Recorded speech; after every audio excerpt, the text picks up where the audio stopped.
Дорогие друзья, я снимала уже не один, не второй ролик о чистках и объясняла все этапы чисток, что бывает, как происходит и прочее. Но я думаю, что надо еще раз более подробно, может быть, уже ясно, четко, прям по полочкам расставить, что происходит во время чисток. Чистка – это очищение биополя человека, его сознания, его тела, его судьбы, его окружения, его жизни, его подсознания, его внутреннего мира, его души. Это все очищается. Чистка не бывает такой, вот я снимаю с тебя неудачи, а все остальное отдельно снимается. Нет, если человек говорит и называет себя практиком, и вы идете к этому человеку, первое, что этот человек делает, это смотрит, что у вас происходит. Должно быть у вас хотя бы 70% совпадений с тем, что человек скажет.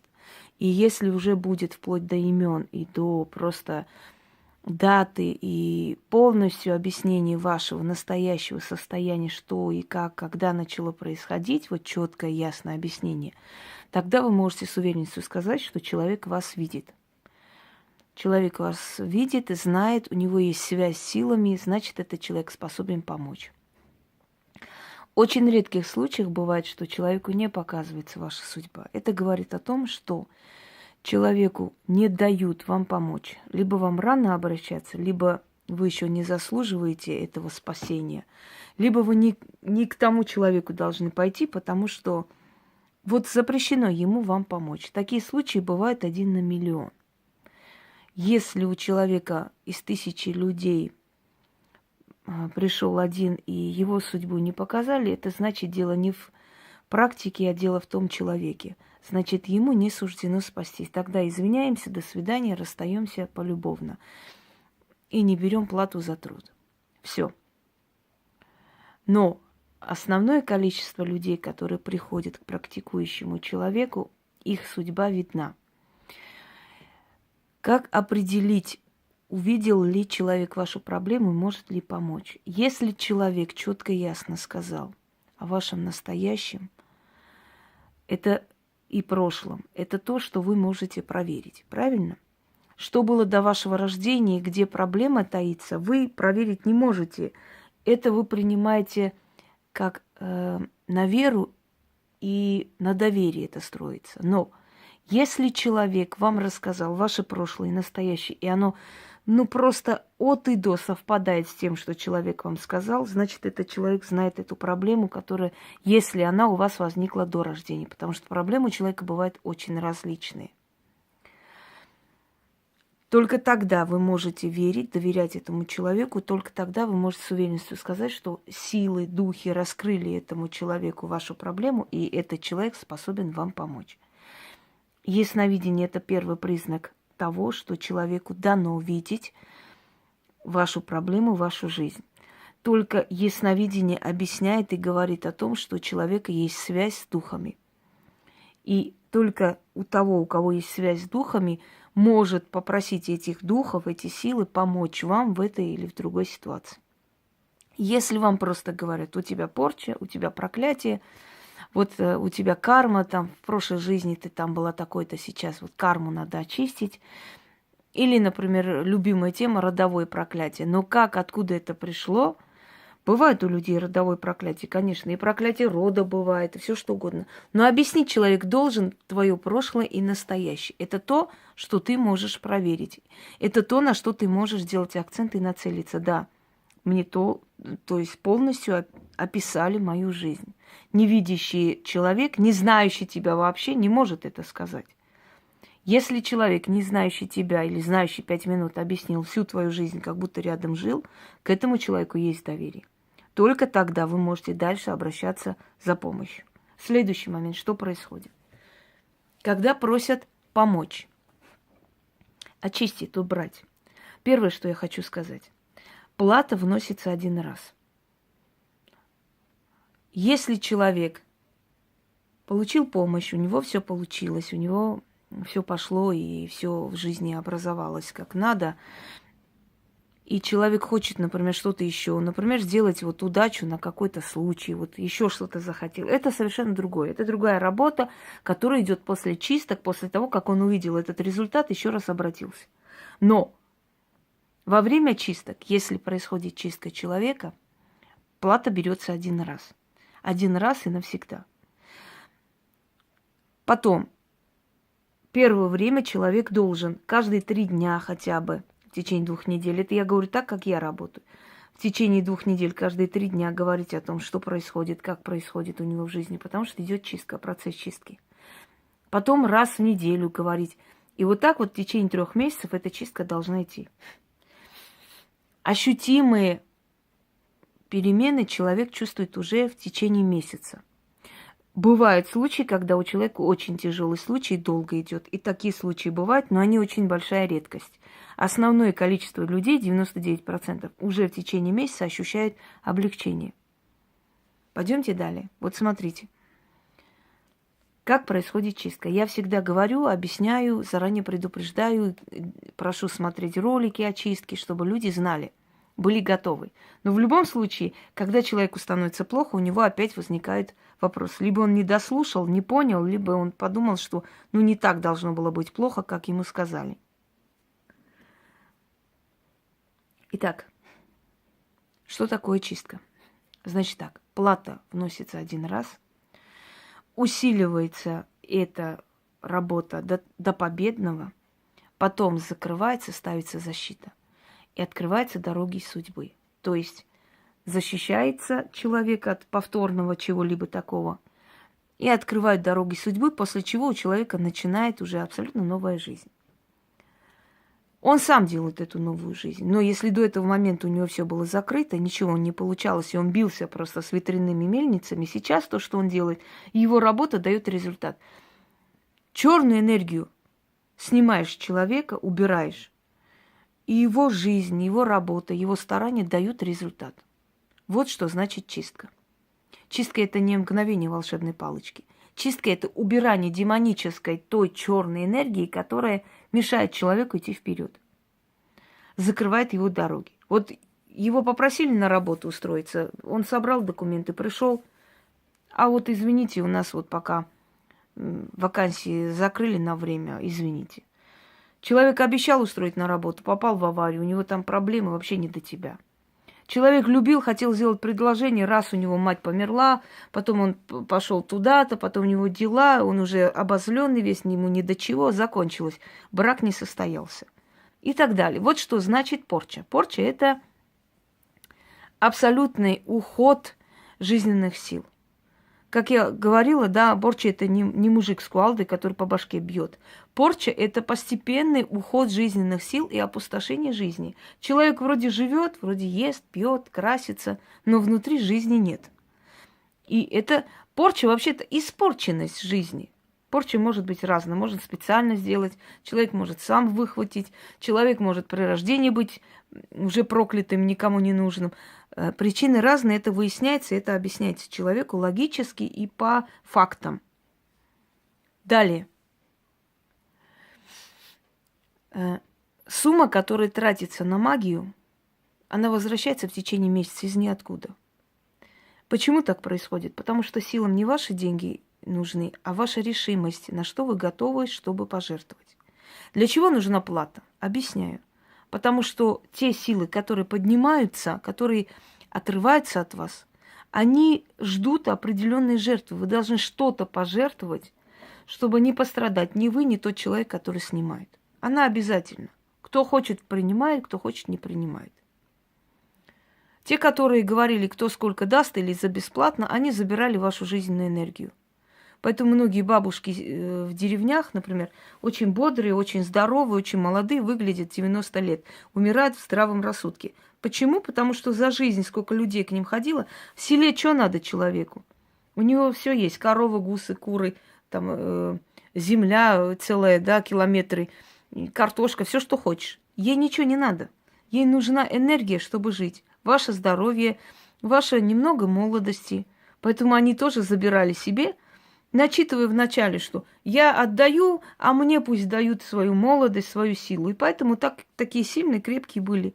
А вы что думали, вам бесплатно просто так кто-то обязан и должен? Ну вот ходите за халявой дальше. Далее.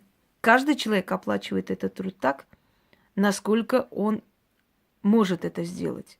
Не приходит на ум просто цифры из ниоткуда. Приходит та сумма, которую человек может, располагает и способен отдавать. Эту сумму и называется. Как это происходит, объяснить невозможно, потому что нужно обладать этой силой, чтобы понять, почему, как это происходит. Есть вещи, которые невозможно никак объяснить. Это подсознательно идет и есть.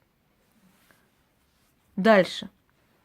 Когда я объясняю людям, что чистка всего организма, всей жизни, всей судьбы, иногда и рода, смотря что у человека находим, когда это болезненно, люди это воспринимают. Ну, болезненно, но голова заболит и все. Нет, дорогие друзья, это операция практически. Какие типы чистки существуют? По фантому чистится человек, по имени, по дате рождения, по фотографии. Различные есть чистки, по вещи, по-всякому. Бывает, что когда я с человеком разговариваю, только начала говорить, объяснять, человек мне пишет: вы знаете, я с вами поговорила, у меня началась хорошая полоса. Такое ощущение, что вот вы что-то сделали. Я говорю, я ничего не сделала еще, но есть такой момент. Демоническая сила, та сила, которая рядом с тобой, не пугайте слово демоны. Демоны – это божества. Силы. Так вот, эта сила, которая рядом с тобой находится, она знает уже тебя много лет. Она знает, что ты хочешь. Она знает этого человека, видит его намерение, знает, что этот человек придет к тебе и хочет прийти к тебе. И как только ты с этим человеком разговариваешь, они начинают менять жизнь человека, они начинают ему помогать. И человек, чувствуя себя бодро и хорошо, говорит: если я только от разговора чувствую себя хорошо, значит, мне тем более надо к этому человеку. И приходит. Чем дольше ты работаешь в магии, тем сильнее твоя энергия связана с этим всем. Не удивляйтесь, что вы после разговора со мной у вас сила появляется определенная. Во-первых, я отдаю эту силу. Я внедряюсь в сферу человека. Вы знаете, сеанс ясновидения, вообще консультация, да, как называется, она точно такая же работа. Это точно такой же ритуал. Внедрение в вашу сферу, в ваше подсознание, в ваше прошлое, в жизнь вашего рода. Представляете? Вот в это все надо лезть и посмотреть. Иногда бывали случаи, когда люди от меня уходили, меня просто рвало кровью. Столько дерьма я видела в их жизни. И такое бывает. Так вот, сначала смотрим, говорим откуда, что, и даем человеку время на раздумье. Никогда никто из ведьм сама не звонит и не говорит. Единственное, что когда записываются люди, да, и говорят: вот в этот день мне, пожалуйста, если я в этот день смогу, или мы говорим, мы в этот день тебя назначаем, в этот день она может напомнить, или может напомнить человек, который записывает на прием. Это единственный момент. Никто никогда никому не звонит, не напоминает, придете ли, хотите. Нет. Человек должен хотеть, он должен быть морально готов. Он должен быть уже настолько готов, чтобы прийти к тебе 100% уверенностью, что я хочу. Поэтому я 100 раз говорю: обдумайте, еще раз посмотрите, за и против обо мне, все это посмотрите, чтобы не быть бесхребетным, легковерным человеком, который тут же: ой, а я вот почему-то подумала, может, мне еще и рано, может, и не надо. Те люди, которые так делают, они на свою голову привлекают очень страшную вещь. Дело не в том, что они на полпути отказываются или на полпути хотят. Вот они только попросились в этот день, да, прийти к тебе для чисток, а потом: ой, вы не обижайтесь, я что-то, наверное, пока не хочу. Не хочешь — не надо. Через некоторое время опять приходят. Они покрутились, везде пошли, везде посмотрели. Знаете, как на базаре: твои помидоры почем, а твои почем и так далее. Здесь дело не в цене, не в чем-то другом, дело в мастерстве. Я могу просто так сделать и спасти человека. Понимаете? А могу за плату спасти. Это я решаю. И дело вообще не в цене и не в стоимости. Но есть люди, которые прицениваются, настолько тупые, они думают: ну, у кого-то вот так, не учитывая, у кого есть опыт, сила и знания. Как мне одна сказала: ой, вы знаете, а мне вот одна женщина за 500 рублей приворот обещала. Я говорю: ну вот иди, пусть она делает тебе за 500 рублей привороты. Я не делаю привороты, тем более за 500 рублей. Так вот, Если человек начинает, просит, и ты начинаешь уже, и заказываешь это все, и начинаешь уже делать, и в тот же момент она, ну, может быть, еще вот я просто подумаю. Думайте, конечно, никто ничего не говорит. Но эти силы, которые подняты наружу, они уже обозленные, агрессивные. Не удивляйтесь, если вам потом хуже станет. Потому что вы сами не знаете, чего хотите. Бывают такие люди, их очень мало, но бывают. Следующий момент. Дорогие друзья, чистка – это операция. Это просто вот, давайте я грубый пример приведу. Это вытащить все внутренние органы, знаете, помыть и обратно зашить. Это вытащить все ваше подсознание, все, что внутри вас, все, что в вашей душе, все, что в памяти предков, ваш род, все, что вокруг вас, это все чистится. Бывает, что во время чисток уходят друзья, ссоры начинаются, мужчины уходят. Те, которые на самом деле причиняли боль, их выгоняют из жизни вашей, потому что обновляют вашу жизнь, чистят. Чистка, понимаете, что такое? Очищается все это. Вот это ваша оболочка, в которой концентрируется ваша вся энергетика внутри. Если у человека порча или он родился с этим проклятием, оно пробито, и туда все время лезет отрицательная энергетика, как грязь. Так вот, от этой грязи очищается эта оболочка, энергетическое поле человека. И как бы залатывается, закрывается, для того, чтобы твоя сила внутри начала работать, усиливать тебя. Что чувствует человек при чистке? Первые дни головокружение, очень плохо становится. Основное, что бывает зуб, то ломается зуб, то начинает болеть зуб. Вот такое бывало. У некоторых коронки вылетают сами по себе. Просто раз и вылетели. Головные боли адские могут быть. Плохое самочувствие, крутит, рвет, диарея, злостное состояние, агрессия. Эти лярвы, вот эти вот низменные, да, духи, которые вокруг вас и вас жрали всю жизнь, их отрывает эта чистка. Дорогие друзья, как я чищу? Объясню. Что вообще чистка, да? Это не ёршиком вас протирать. Отправляются в жизнь человека, вот очищаю, вот вы по фотографии, да, начинаешь. Очищаю, вычищаю, там, снимаю, и это то, в общем, разные есть ритуалы. И в этот момент по твоему зову отправляется в жизнь этого человека сущности, которые начинают отрывать от вас те сущности. Вы не видите, идет невидимый бой. Отрывать начинают от вас вот эти сущности, эти лярвы, которые как вампиры вцепились в вас и пьют вашу энергию, жизненную силу. Им питаются. Потому что чем больше вы нервничаете, чем больше вы злитесь, тем больше в атмосферу попадает отрицательной энергии. А это как раз для этих неизменных существ корм. И для того, чтобы они все время были сыты, они все время вас должны довести в жизни до трясучки, чтобы у вас все время было плохо. Так вот, приходит эта сила и начинает отрывать их от вас. А они, как плохие квартиранты, которые вами питаются, вы же их корм, они не хотят уходить. И начинается просто битва за вас. Вас тошнит, рвет, вам плохо, у вас видение. У некоторых людей просто вся жизнь проходит прямо перед глазами.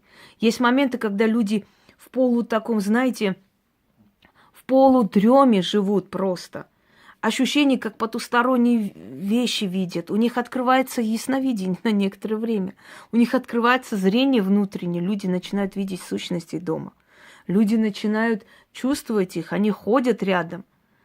Смотря насколько это застарелое, насколько это сильное, настолько сильно и болезненно идет чистка. Бывают моменты, когда вам кажется, что мне еще хуже стало. Может, я вообще зря затронула, мне хуже стало. Вот говорят, магии нельзя вот трогать. Блин, мне, наверное, я зря это сделала. У вас начинается сожаление, страх. Не боритесь с этими чувствами. Ни так, ни сяк. Отпустите, они сами уйдут. Это всего лишь несколько дней такое внутреннее сомнение, злость на себя. Потом проходит. Начинает трясти. Такое ощущение, что с вас сдирают кожу. Вот состояние. Некоторые говорят, что на самолет опаздывали, как будто какая-то сила, вот их просто... Они отупели, сидят, не идут. Опоздали, 2 раза купили билет на самолет. Эти силы, уходя, должны взять запас еды. Это ваша энергия. А как им взять? Вас затрясти так в последний момент, чтобы вы дали такой большой запас, просто, знаете, такую большую волну отрицательной, злостной энергии, чтобы они это взяли и ушли. Потом начинаются фантомные страхи. Ощущение, что все вернулось. Чувство, что опять что-то одно и то же. Фантомные страхи продолжаются вот через месяц после чистки, 2-3 раза возвращается. Все меньше, меньше и меньше. Что такое фантомные страхи? Когда с вас это снято, ваше тело, ваше подсознание, вы не видите, но ваши стражники это видят рядом. Когда приближаются эти демоны, желая опять войти в ваше поле, опять вас жрать, ваше тело на это реагирует. Она чувствует их, и вы боитесь. У вас начинаются плохие сны, опять страхи. Вам кажется, опять вернулась. Бывает момент, когда люди говорят, у меня такое чувство, что вернулось. Я говорю, это не вернулось ничего. Они просто пробиваются обратно, пытаются, но они не пробьются. И через некоторое время, увидели, да, кто полетел? 20 минут, по-моему, ладно. Через некоторое время, они, поняв, что им обратно дороги нет к вам, уходят и оставляют вас в покое. Это длится, эти фантомные страхи могут прийти там полдня, вот помучить, уйти. Через недели-две опять послабее, но вроде бы пришли, опять ушли. В течение 3 месяцев, и они потом окончательно уходят. Очищается ваша жизнь. То, что вы раньше делали 100 раз не получалось, сейчас вы делаете, получается. Потом ваша задача менять вашу жизнь. Вы должны быть активны. Потому что уже у вас препятствий нет, и вы можете смело делать то, что хотели. Уходят люди, которые вам мешали в жизни. Ведь духом, силам виднее, чем нам. Понимаете, друзья мои? Они лучше видят, какой человек нам нужен в жизни, а какой нам мешает. Эти ненужные, лишние люди уходят от вас. Освобождают пространство. Дальше. Начинается обновление жизни. Люди, которые давно не были в нашей жизни, вдруг начинают появляться, звонить, писать. Это активация всего. Но я всегда советую, люди, которые ушли из вашей жизни, они вам не нужны, возвращать их не надо. Судьба вам как будто дает шанс еще раз попробовать. Вдруг вы захотите его вернуть в свою жизнь. Не советую, хотя это ваше дело. Далее. Вот то, что вы почувствовали, вот это адские, вот эти муки и боли, будет чувствовать тот человек, как только с вас это уйдет, и вы отпустите эту ситуацию. Не сидите, считайте минуты. Просто переживите этот момент, потому что эти боли как пришли внезапно, так внезапно уходят, как будто их и не было. Будет чувствовать тот человек, который вам это сделал. Эти люди, если далеко, приходят во сне. До смешного доходит. Вот мне человек попросил, ее сына пытались посадить ни за что. В общем, целая история, они там дали очень много денег и так далее. И она говорит, они очень далеко живут, мы оттуда уехали, но я хочу им отомстить. Я говорю, не вопрос, начали ему мстить.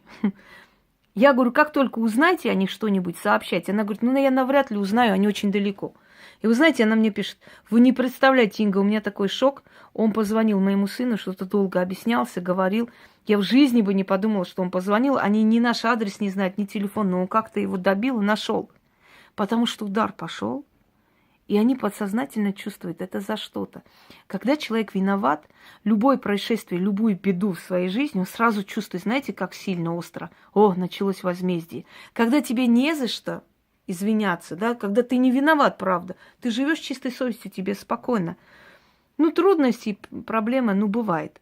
А когда человек знает, что он натворил, знаете, да, знает кошка, чье мясо съела, вот они знают, что они натворили.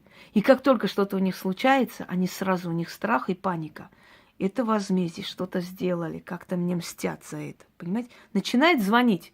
Как говорят, преступник возвращается на место преступления. Преступник начинает звонить тому, кому сделал это преступление, по отношению к кого это сделано было. Это говорит о том, что удар пошел. Все, что вы почувствовали, эту адскую боль, мучение, будет чувствовать тот человек, который на вас это навел. Если это наведенное. Если это родовое, оно уходит дальше. Это немножко по-другому. Родовое снимается, помирив души тех людей, души вот ушедших этого рода, предков, да, и тех, которые этот род прокляли. Не обязательно их знать. Просто берется фотография человека, по фантому человека, и просится за его род просто прощение, просится покаяние дается, просит, в общем, отмаливают этот род, чтобы, ну, простили, отпустили уже этому роду, все, он достаточно пострадал. Прощают род и отпускают. Это немножко другое, но без разницы, тоже болезненно проходит. Следующий момент. Когда возмездие ушло, вам становится легче. Будьте уверены, что как только вот этот мучительный момент ваш прошел, чем сильнее вы мучаетесь, тем сильнее будет возмездие. Как только этот момент мучительный прошел, вот эти силы, которые были отправлены в вашу жизнь, которые вас жрали, они же должны кого-то есть. Я на себя их не возьму, в никуда их не отправлю. Не верьте никогда, когда говорят, снимаю в никуда. Что значит в никуда? Кто отправил, тот и забрал. Так и сказано везде. Кто послал, тот себе прибрал. Кто мне пожелал, тот себе и забрал. Ну, это смешно. В никуда ничего не снимается. Ой, я снимаю в никуда, чтобы никому не сделать вреда. Это а почему это? А где логика? Он мне сделал все, что угодно, а я сниму, лишь бы, ну, пусть не пострадает, жалко его. Он пошел мое фото закопал, а я сниму куда-нибудь в другое место, чтобы человек не пострадал. Какого хрена? Пусть он страдает и знает в следующий раз, когда он своими дрожащими руками пойдет что-то фото закапывать, чтобы он задумался своими тупыми мозгами, что мне это вернется. Что значит никуда? А в чем тогда смысл магии? Наказать. Показать человеку, ты был неправ, больше так не делай. Так вот, это возвращается обратно. И вот эти все лярвы, эти все сущности, которые были с тебя сняты, содраны, возвращаются тому человеку, который это сделал. Начинается в жизни паника. Все те люди, которые знают лично этих людей, был момент, когда я говорила, что их няня это все подкидывает и делает. Они мне не верили. Я говорю, я с вас сниму это, и она явится. Они говорят, мы уже давно не общаемся, она уехала в другой город. В общем, уехала от Москвы на 3-4 часа ехать. Я сняла с них, она говорит, вы не представляете, у меня такой шок. С утра пораньше, 7:30, мне стучат, я, говорю, полусонная дверь открываю, няня наша с угощениями пришла к вам. Здравствуйте, я так хотела вас видеть, прямо с утра испекла свеженькие, принесла и так далее. Зачем? Перекинуть обратно. Своими наивными мозгами она думает, что она перекинет обратно, если что-нибудь принесет. Ничего не перекинет, не верьте в это. Что если я что-нибудь у нее опять возьму, у меня... Нет, это только у слабых может так. Но если с вами сильный человек работает, ничего никто не вернет. Следующий момент, следующий этап. Мир начинает вокруг меняться постепенно. Что у вас не получалось, снова получается. Вы начинаете молодеть. Не рай наступает, но возвращается та судьба, которая была вам предназначена. Вы должны были так жить. Женщины молодеют, это уже не первый раз. У них становится настроение больше, и люди начинают смотреть, да ты прям цветешь, ты как-то так влюбилась, что ли, что у тебя там случилось? Молодеют женщины, становится легче, сон нормализуется, страхи уходят, понимаете? Некий такой пофигизм приходит в жизнь, когда спокойно воспринимаются и проблемы, и их решения. Человек не зациклен на страхах. Постепенно меняется жизнь. Некоторые встречали вторую половинку по-разному, смотря на что ты нацеленно делаешь. Второй этап. Призывается некая сила защиты. Это некая сущность, которая приходит к вам и начинает вокруг вас просто кружиться, скажем так. Для этой силы нет пространства и времени. В душе вы, она в душе защищает. Спите вы, она рядом защищает. Эта сила начинает отгонять все ненужные черные силы, которые вокруг накапливаются. Завистливых людей начинает наказывать. Люди, вот заметьте, те, которых я чистила, те, которые все время пытались вас там клевать на работе, доставали, да, и так далее, жалили вечно, они начинают избегать встречи с вами. Они не могут уже вас вампирить, им становится рядом с вами плохо, и они перестают вас клевать. Они больше с вами не хотят связываться. Когда человек говорит, да, вот уже мне хорошо, все, я чувствую себя хорошо после этой защиты, открываются дороги судьбы. Начитывается, есть некая такая работа, несколько есть работ, как-нибудь я это покажу. Все, дороги судьбы открыть, это значит движение, это значит новые события, это значит ваши деньги начнут накапливаться, они пойдут вам впрок. Это значит, ваши планы будут осуществляться. Все, у человека началась новая полоса. И я всегда советую, не ходите гадать, смотреть, что будет, что будет. Все. Не надо на свою голову новые бедствия привлекать. У вас все хорошо, Нормально уже. Ты живешь, живи. Больше не лезь в потусторонний мир. Дорогие друзья, этап боли надо пройти, если вы хотите новой жизни. Если вы не готовы к этапу боли, не приходите. Бывают люди, которые нечувствительны. Их очень мало. Но даже те люди, которые вначале нечувствительны, переживают и говорят, а вдруг со мной что-то не так, а то вот все говорят, что чувствуют очень сильно, а я не чувствую. Не надо бояться, вы разные. Бывает из 1000 людей один нечувствительный. И такой бывает. Это не влияет на результат. Но он такой. Но бывали моменты, когда люди нечувствительны 2 недели говорили, что-то я ничего не чувствую, не чувствую. Потом резко сказали, почувствовала, все, спасибо, началось. Пробиваешь. Есть толстокожие люди. Есть тяжело пробиваемые люди. Особенно люди, которые, например, в органах работают, с ними очень тяжело работать, они носят оружие. У оружия есть некая энергетика.